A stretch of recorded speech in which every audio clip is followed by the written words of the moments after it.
For those of you all concerned about getting your money back from the collapse of FTX, well, Sam Bankman-Fried feels like you should have already gotten it back and says he didn't steal the money and stash billions. But first, let me show you where someone thought it was a good idea to attempt a citizen's arrest on Sam Bankman-Fried and re-arrest him.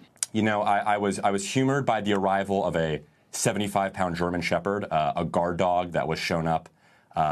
Basically, Sam seemed totally unaware of how this dog had gotten there. His parents basically dropped it off for security. Sam told me that someone tried to break into their house or make a citizen's arrest of Sam Bankman-Fried, seemingly unaware, not a squawk watcher, not observant of the fact that Sam obviously has been arrested plenty over the last couple of weeks.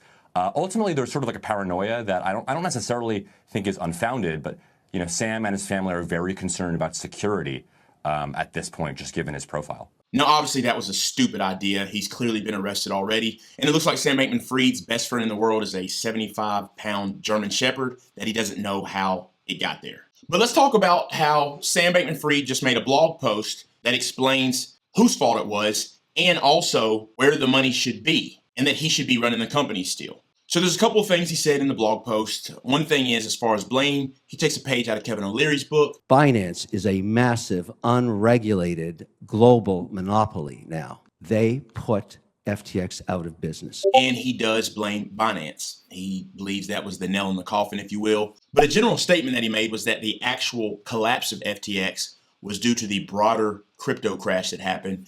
And in fact, Alameda Research did not hedge enough against that crash, and ultimately that is the real thing that brought FTX down. SBF says that the US wing of FTX is fully solvent, and when it comes to the international, they have billions of assets. So he seems to believe if he had the opportunity to reboot FTX and he was in command again, he would be able to return a lot of that money. Make sure to remember, he said this prior to that. Clearly, I made a lot of mistakes or things I would give anything to be able to do over again. I didn't ever try to commit fraud on anyone. Now, the issue I have with that is all the lavish spending that he was doing, somewhere in those figures, things are not going to add up. Now, he said he's devoting all of his personal assets to making customers whole, but I'd like to get more context on that because he was asked about how much money he has, and this was his response. I don't believe he has any money left over. You know, he said he's down to a credit card or two. Obviously, they have this $4 million house, which sounds like a lot, but you know, for folks out here in the Bay Area, it's not actually that much. Ultimately, all he has left is the house. He has the house, the family in the house. That's it. At least from the reporter's angle, he doesn't believe that he has stashed money and has any.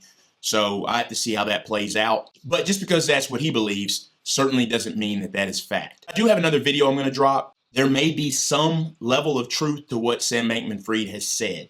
As far as all the money being gone, well, it looks like that's not the case and that some FTX customers will, in fact, get their money back.